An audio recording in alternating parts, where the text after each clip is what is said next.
First of all Kishkindhapuri team అందరికీ best విషయం చెప్తున్నాను. అండ్ ముఖ్యంగా director thanks. So director Kaushik, so all the best Kaushik. So ప్రమోషన్స్లో అంటే హారర్ సినిమా అంటే థియేటర్కి వెళ్ళాక భయపడతారు, వీళ్ళు ప్రమోషన్స్లోనే భయపెడుతున్నారు. సో ప్రిపేర్ చేశారు ఆడియన్స్ని సినిమాలో ఏ ఉండబోతుందని. And very good Kaushik, all the best and wish you good luck. పండగకు వస్తున్నాం పక్కా వస్తున్నాం. అలాగే Anupama, all the best and doing different genres. And ఈ ఫిలిం నీకు మంచి హిట్ రావాలని కోరుకుంటున్నాను. అలాగే శ్రీనివాస్ గురించి చెప్పాలంటే చాలా ఫంక్షన్స్లో చెప్తూనే ఉన్నాను, very very very hard working mentality ఉన్న హీరో. ఖచ్చితంగా తను ఎప్పటి నుంచో వెయిట్ చేసిన ఒక బిగ్ సక్సెస్ ఈ సినిమాతో తనకి ఫుల్ఫిల్ అవ్వాలని కోరుకుంటున్నాను. I wish you all the best Seenu. Thank you. And అలాగే మా ప్రొడ్యూసర్స్ సాహు గారు పాటి అండ్ సుష్మిత కొనెదల గారు ఇక్కడ ఉన్నారు. హలో అండి. అండ్ సాహు మాది ఒక 8-9 ఇయర్స్ నుంచి జర్నీ. అండ్ ఫస్ట్ ఫిలిం భగవంత్ కేసరితో స్టార్ట్ అయింది. సో ఫస్ట్ ఫిల్మే మాకు లైఫ్లో ఒక మెమరబుల్గా అయింది. అండ్ నౌ నెక్స్ట్ సినిమా ఇప్పుడు చిరంజీవి గారితో, సో మన శంకర్ ప్రసాద్ గారు అని చెప్పి మళ్ళీ ఆయనతోనే చేస్తున్నాం. అండ్ సో ఈ సినిమా ఆయనకి బాగా డబ్బులు వచ్చి సో ఏదైనా గిఫ్ట్ ఇస్తాడని అనుకుంటున్నాను నాకు. సో మా సినిమా రిలీజ్ అయ్యి సక్సెస్ అయ్యే ముందే ఈ సినిమా డబ్బులతో నాకు మంచి గిఫ్ట్ ఇస్తాడని అనుకుంటున్నాను. So Sahu brother, all the best. అచ్చే బ్రదర్. బ్రో ఎప్పుడు గిఫ్ట్ గురించే మాట్లాడతావేంటి బ్రో? నాకు గిఫ్ట్లు అంటే చాలా ఇష్టం బ్రో. I love gifts. ఇచ్చి నేనేమైపోతా బ్రో?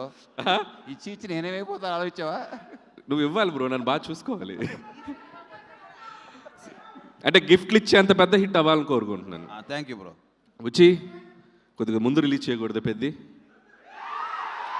ఓ 2 నెలల ముందు వద్దులే. ముందంటే మళ్ళీ సంక్రాంతికి వచ్చావు, సంక్రాంతికి మేము ఉన్నాం అక్కడ.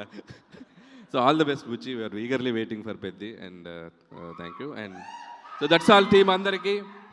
వన్స్ అగైన్ నాకు చాలామంది హారర్ సినిమాలు అంటే భయపడతాను. నాకు అసలు హారర్ సినిమాలు అంటే భయమే లేదు, ఎందుకంటే నేను హారర్ సినిమాలు చూడను. నేను ఒక్కనున్నా చూడను, 100 మందిలో కూడా చూడను. ఒక సినిమాకి వెళ్ళా, భూత్ అని రామ్ గోపాల్ వర్మ గారు తీసిన సినిమా, అంతే ఫట్. అదే లాస్ట్. ఇంకా లైఫ్లో మళ్ళీ హారర్ సినిమాలు థియేటర్లో అడుగు పెట్టాల. ఖచ్చితంగా ఇది చూడకూడదు అనుకుంటున్నాను, కానీ సాహు కల్లోకి వచ్చి ఒక డెవిల్ లాగా వచ్చి తీసుకెళ్తాడు అనుకుంటున్నాను నేను. సో సాహు కోసం ఈ సినిమా చూస్తా.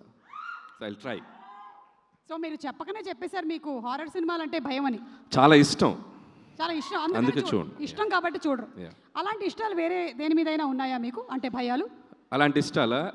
అంటే వేరే భయాలు ఏమీ లేవా? వేరే భయాలు ఏమీ లేవా? వేరే భయాలు ఇంకా వేరే ఏం లేదు, ఇది ఒకటే.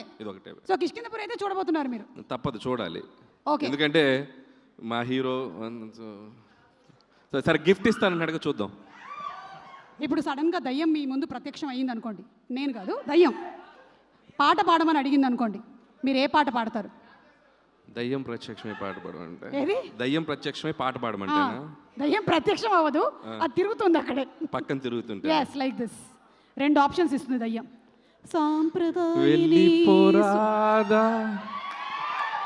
వెళ్ళిపోరాదా థ్యాంక్ యూ. ఉండిపోరాదాకి రివర్స్. దానికన్నా ఇంకో పాట ఉంది మా దగ్గర, గోదావరి గట్టు మీద. అది పాడితే అది నాతో డ్యాన్స్ చేస్తుంది, ఎందుకు అవసరం? Okay, thank you so much Anil గారు. థ్యాంక్ యూ అండి. Looking forward for